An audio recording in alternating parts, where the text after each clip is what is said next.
The timing of that post immediately attracted attention.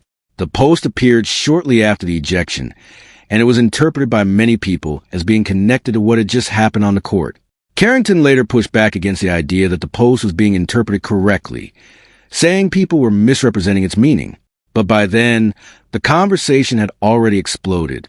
The basketball incident had become a political and cultural argument, and that's where the story became much more complicated. Because the next major issue wasn't just Carrington. It was Stephanie White. White is the head coach of the Indiana Fever, and after the game, she was asked about the foul. Her response created another wave of criticism. White explained that she did not believe Carrington intentionally tried to hit Cunningham across the neck. She described it as a hard foul, but emphasized that Carrington is an extremely competitive player who plays aggressively. That distinction is important. There is a difference between saying a foul was dangerous and saying that a player intentionally tried to injure another player. White appeared to be making that distinction, but critics, including Stephen A. Smith, believe the answer didn't go far enough. Smith questioned how a head coach could fail to see such a significant moment involving her own player. His argument was straightforward. If you're the head coach, watching the game is part of your job. If one of your players gets involved in a major incident, especially one that results in an ejection, shouldn't the coach have something meaningful to say about it? That's where Smith became particularly aggressive. He argued that the WNBA has spent too much time complaining about outside criticism and not enough time establishing clear standards for dealing with controversial situations. His message was essentially this: if you don't want other people defining your league's controversies, then define them yourself. Make the rules clear, enforce them consistently, and explain your decisions. That criticism goes beyond DJ Carrington. It goes directly toward the WNBA's leadership, because this isn't the first time the league has found itself caught between basketball and culture.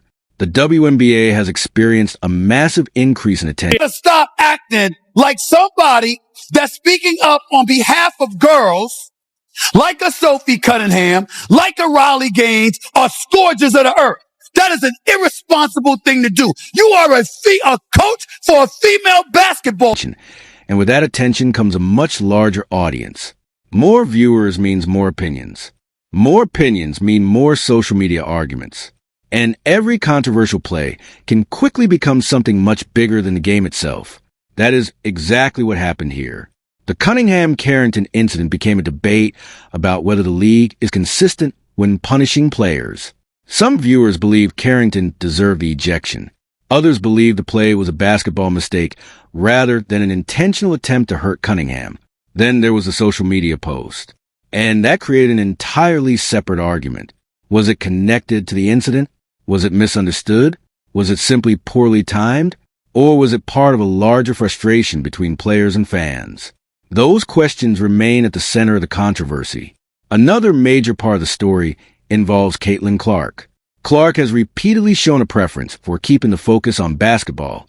Rather than becoming involved in every controversy surrounding the Fever, she has generally avoided turning individual incidents into personal battles. That approach was visible again here. WNBA's biggest controversy. Stephen A. Smith demands answers the WNBA is facing another major controversy, and this time, the conversation has gone far beyond a single hard foul. What happened between DJ Carrington and Sophie Cunningham has triggered arguments about physical play, league discipline, social media, race, player safety, and even the responsibility of coaches to speak honestly about what happens on the court. And in the middle of all of it is one very loud voice, Stephen A. Smith. Smith has made it clear that he believes the WNBA cannot keep avoiding difficult conversations. His message is simple. If the league wants to control the narrative around its biggest controversies, then it has to start making clear decisions instead of allowing situations to grow into national debates. So what exactly happened? Why did one foul become such a massive story? And why is Stephen A. Smith putting so much pressure on Stephanie White and the WNBA? Let's break the entire situation down. The controversy began during a game involving the Indiana Fever and Sophie Cunningham. During a play near the basket, DJ Carrington attempted to make a defensive play. Instead of making clean contact with the ball, Carrington made contact with Cunningham around the head and neck area. The officials immediately treated the play seriously. Carrington was ejected after being assessed a flagrant 2 foul. For many viewers, that could have been the end of the story. A hard foul happened. The officials reviewed it. A punishment was issued. Game over. But the situation became much bigger after Carrington appeared to post the words white privilege on social media. Instead of escalating the situation, Clark emphasized the importance of letting the league and its governing bodies handle the matter. For Clark, the priority appeared to be basketball. But Stephen A. I didn't see the play in real time. I went straight to a press conference. The stuff that's trying to hijack our league will not win. Love will win. Grace will win. Humility will win. And kindness will win. I stand by them. I will always stand by them. Everybody else can go to hell. Smith wasn't satisfied. He argued that there are moments when athletes and coaches have to say more. According to Smith's argument, simply telling people to let the governing bodies handle everything can become a problem when those governing bodies are themselves being criticized for failing to act decisively. That's the crossroads the WNBA finds itself at. Should players simply play? Should coaches avoid controversial statements? Should the league handle every disciplinary issue internally? Or should public figures speak openly when they believe something has gone wrong? There is no easy answer. But the controversy becomes even more serious when you look at what happened after the original incident.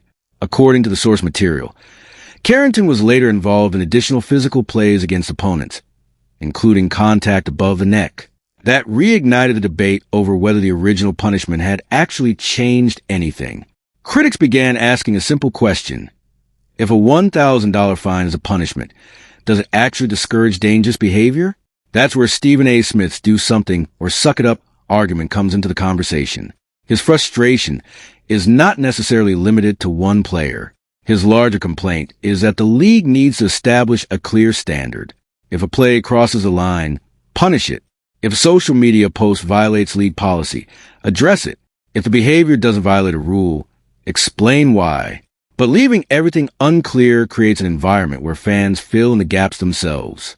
And once that happens, every side creates its own version of the story. That's exactly what we're seeing now. Some fans believe Cunningham has received disproportionate attention because of her popularity and her social media presence. Others believe Carrington has been unfairly targeted and that a basketball play is being turned into something political. Still others believe the league has failed both players by allowing the situation to become bigger than it needed to be.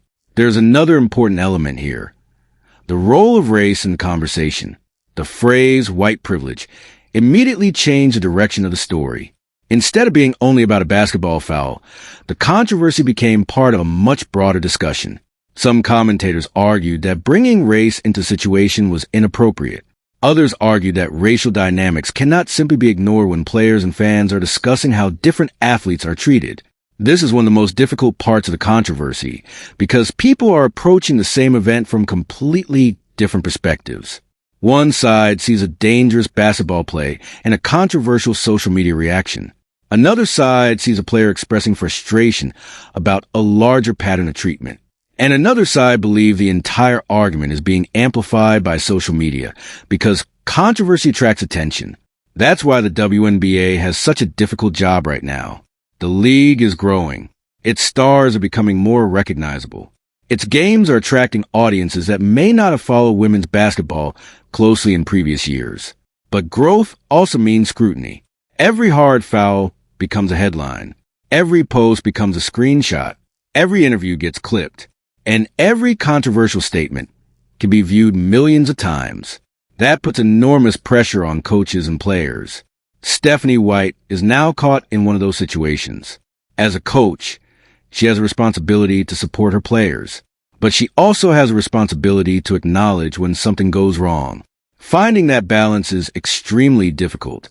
If she criticizes Carrington too strongly, she risks appearing to abandon her player.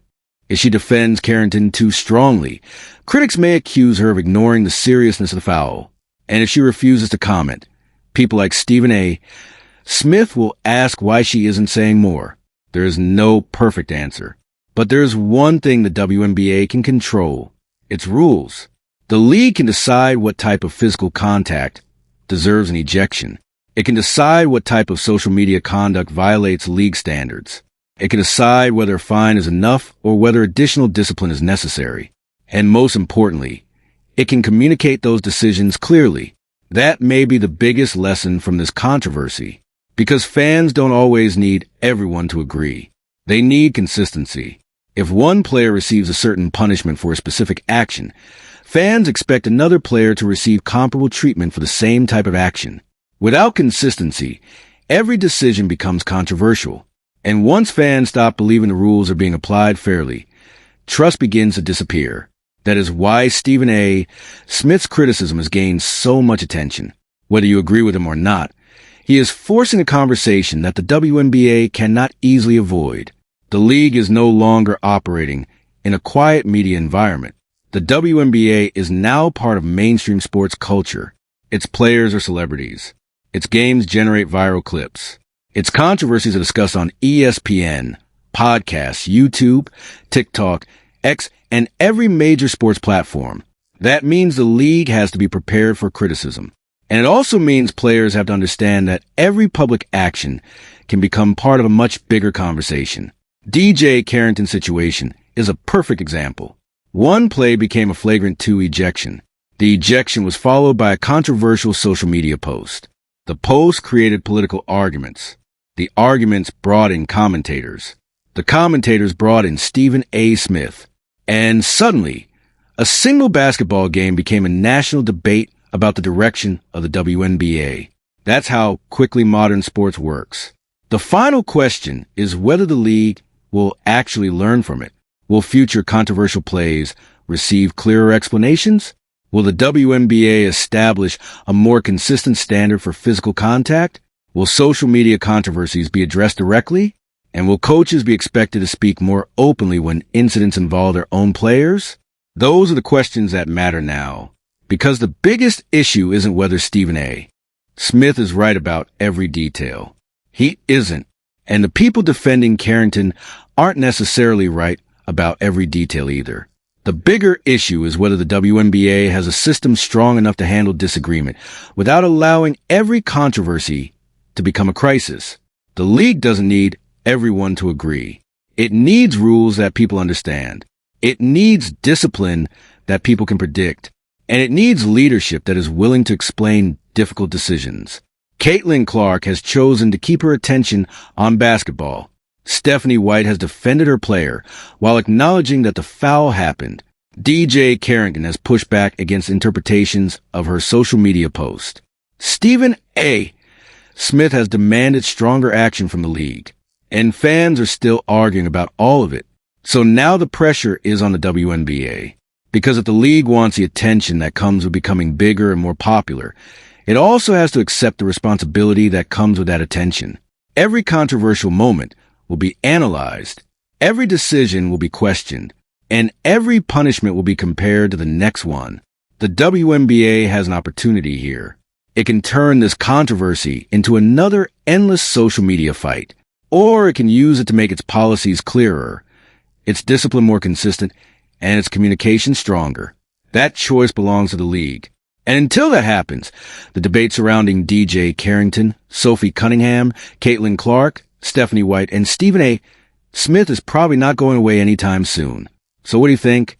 Was the punishment fair? Should the WNBA have taken additional action? Did Stephanie White handle the situation correctly? And was Stephen A. Smith right to demand that the league stop avoiding controversial issues? Let us know your opinion in the comments.